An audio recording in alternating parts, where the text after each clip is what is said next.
கத்திரிக்காய் மசாலா செய்ய போகிறோம். அது பிரியாணிக்கு சைடாக இருக்கும். இது எப்படி செய்ய போகிறோம்னு இப்போ பார்க்கலாம்.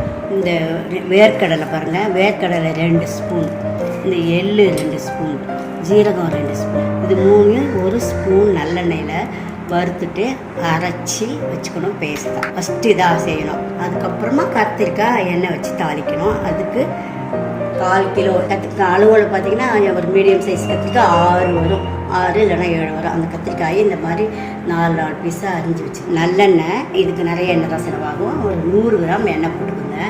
போட்டுட்டு 1 ஸ்பூன் கடுகு, 1 ஸ்பூன் முழு மிளகு, ஹோல் பெப்பர், உளுந்து, உடச்ச உளுந்து 1 ஸ்பூன், 4 பல் பூண்டு நசுக்கி வச்சுருக்கேன்.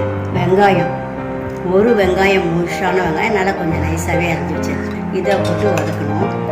அதுக்கப்புறம் தக்காளி, 2 தக்காளி நான் பொடியாக அரைஞ்சி வச்சுருக்கேன். 2 பச்சை மிளகாய் அரைஞ்சி வச்சுருக்கேன்.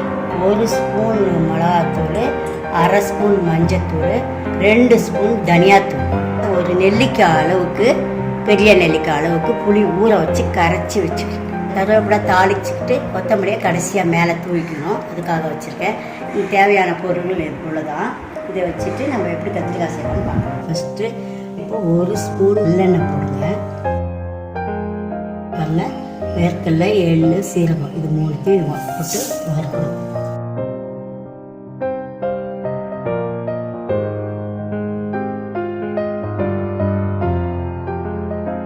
எண்ணெய் ஊற்றுறேன். 100 கிராம் எண்ணெய் கொஞ்சம் கத்திரிக்காய்க்கு நிறைய வேணும்னு நல்லெண்ணெய் ஊற்றிருக்கேன். நல்லெண்ணெய் காஞ்சிடுச்சு. இப்போ கடுகு, உளுத்தம் பருப்பு, முழு மிளகு,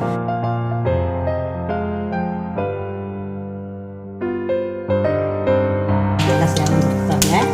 இப்போது கருவேப்பிலை, 4 பூண்டு நசுக்கி வச்சுட்டு போட்டுங்க. பெரிய வெங்காயம் 1 நைஸாக அரிஞ்சு வச்சுருக்கோம். நல்லா வதங்கிட்டோம். பாருங்கள், வெங்காயம் நல்லா வதங்கிடுச்சு. இதில் தக்காளி, இது பாருங்கள், 2 தக்காளி அரிஞ்சு வச்சுருக்கேன் நைஸாக.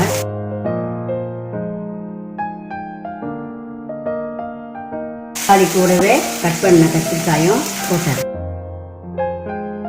வெங்காயத்தோட இதையும் சேர்த்து வதக்குறேன். எண்ணெயில் இந்த கத்திரிக்காய் நல்லா வேகணும். 1/2 பாகம் வெந்துடணும். இதுலேயே இந்த எண்ணெயிலே தேவையான அளவு உப்பு கூட போட்டுடலாம். இது நல்லா 5 நிமிஷம் வதக்கணுங்க. கத்திரிக்காய் நல்லா வதங்கிடுச்சு. இப்போது இந்த மிளகாத்தூள் 1 ஸ்பூனு, மஞ்சத்தூள் 1/2 ஸ்பூன், தனியாத்தூள் 2 ஸ்பூன், ஒரு 1/2 டம்ளர் தண்ணி இதில் ஊற்றிடுங்க. இந்த கத்திரிக்காய் மிளகாத்தூள்லாம் வேகட்டு சேர்ந்து. வேர்க்கடலை, எள்ளு, சீரகம் வறுத்து வச்சாலே அதை அரைச்சிட்டு வந்துடலாம். அதுக்குள்ளே இது வேகட்டும். இது பாருங்கள், நல்லா வெந்துடுச்சு. கத்திரிக்காய் எண்ணெய் எல்லாம் மேலே வந்துடுச்சு. நல்லா வெந்துருக்கு. இப்போ நம்ம கரைச்சி வச்சுருக்க புளி தண்ணி, நெல்லிக்காய் அளவுக்கு கரைச்சி வச்சுருக்கேன், அதை ஊற்றிடுவேன்.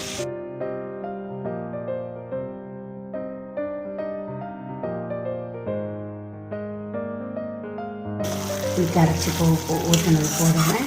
நல்லா கொதிச்சிருச்சு. இப்போ இதில் நம்ம அரைச்சி வச்ச பேஸ்ட், பிரியாணிக்கு தொட்டுக்கிற மாதிரி கிராவியாக தான் வரும். ஒரு 5 நிமிஷம் கொதிக்க விட்டு எண்ணெய் மேலே பிரிஞ்சு வந்த உடனே கொத்தமல்லி தூவி இறக்கி வச்சிடலாம்.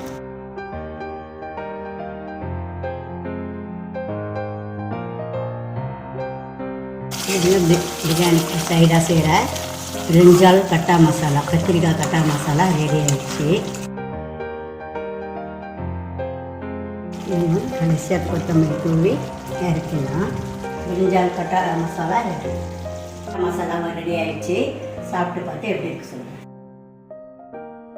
This is different from the other கத்திரிக்காய். ஸ்பெசிஃபிக்காக வந்து பிரியாணி கூட அக்காம்பனி பண்ணுற கத்திரிக்காய். And the look is good.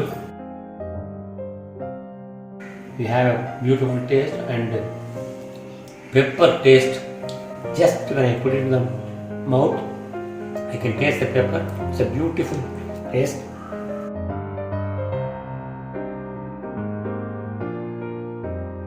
நல்லா குக்காக இருக்குது கத்திரிக்காய். இட் இஸ் சாஃப்ட், நறுக்குன்னு எல்லாமே ரொம்ப குழஞ்சி போகாமல் இட்ஸ் பியூட்டிஃபுல்லி குக்ட். நல்லா இருக்குது. நல்ல ஒரு ஸ்பைஸ் இதெல்லாம் adequate amount. It's very good, taste good.